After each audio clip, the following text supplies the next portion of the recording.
नमस्कार, जय श्री कृष्णा दोस्तों। आज के बदलते युग में हम सभी अनेकों प्रकार के संकट का सामना कर रहे हैं। भगवान विष्णु जी 10वें अवतार के कल के रूप में अवतरित हो चुके हैं। यह मैंने कई बार आप लोगों को बताई हूँ। आज हम जानते हैं कि आखिर भविष्य मालिका में ऐसा क्या बातें लिखी है जो हम सभी को जानना आवश्यक है। तो दोस्तों, अगर आप हमारे चैनल पर नए हैं तो हमारे चैनल को सब्सक्राइब कीजिए, लाइक शेयर अवश्य कीजिए। चलिए अब आगे बढ़ते दोस्तों। और लकी लका थोयो ना रहबे, ज्ञानी हेबे जान बाटा, बड़ा मंगो मुंगल वलो, लंबो ना मनीबे, ज्ञानी कही अलकड़ा। अर्थात जो लोग ज्ञानी हैं वो सबसे अधिक भ्रमित होंगे।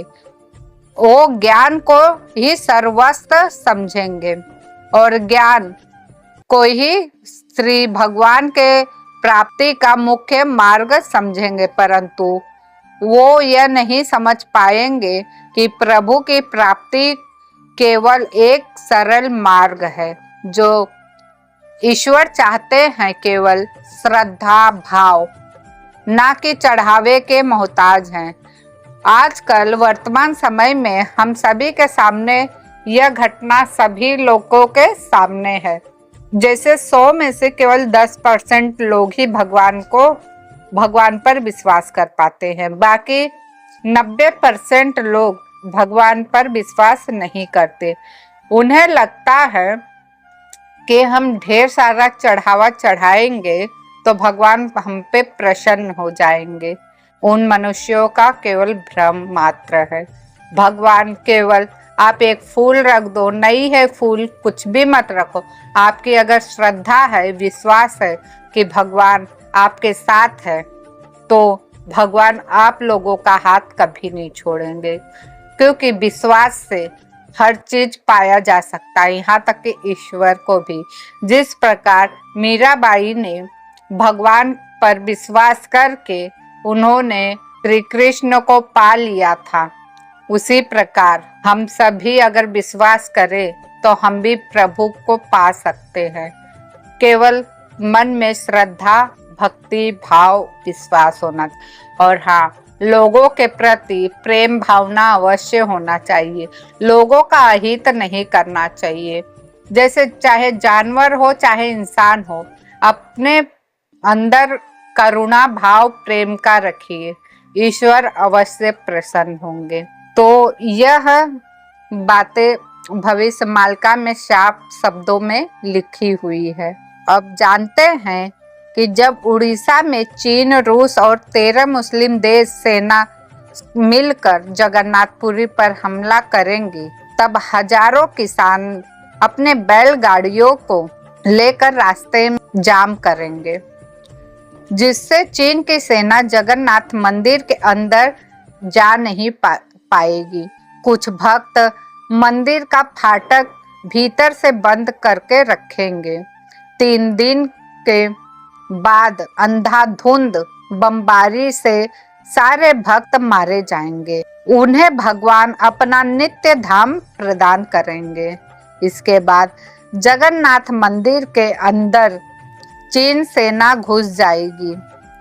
तब पीछे के रास्ते से जगन्नाथ जी के विग्रह को छुपके से रेलगाड़ी में भरकर छतियाबटा में ले जाया जाएगा।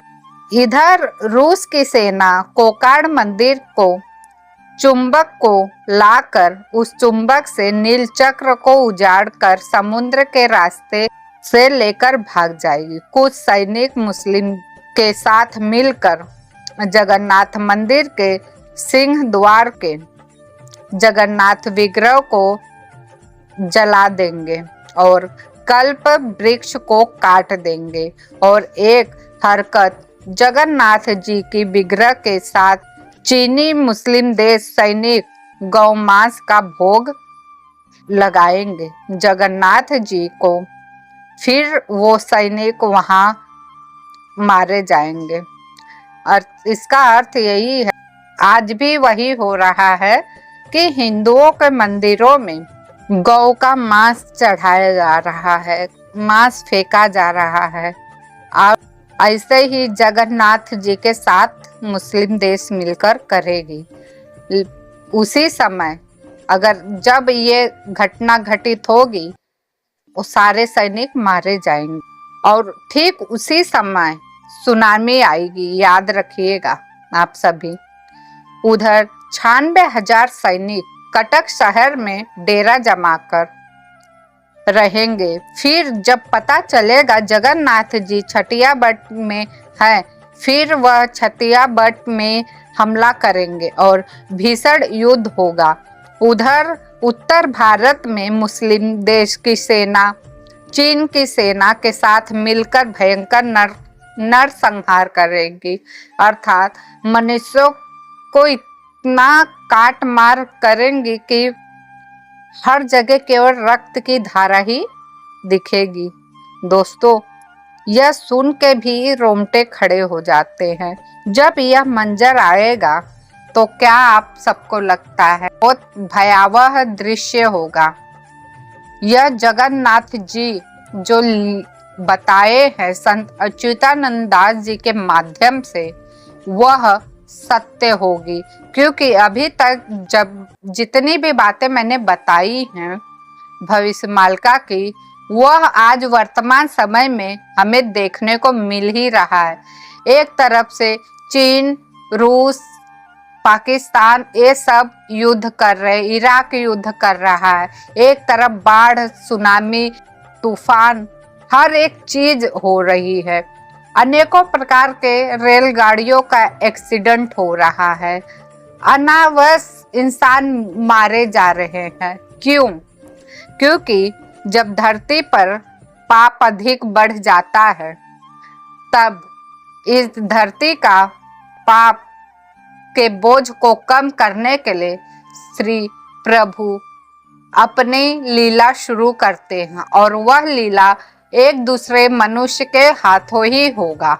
यह आप सभी याद रखें। जिस प्रकार से महाभारत हुआ था, 5 पांडव मिलकर 100 कौरवों पे भारी पड़े थे, उसी प्रकार से एक व्यक्ति भी अगर धर्म के मार्ग पर है तो उसका कल्याण होना आवश्यक है और होगा, और जो अधर्म के मार्ग पर है उनका विनाश होगा। तो दोस्तों, तो ये जानकारी आप सबको कैसी लगी?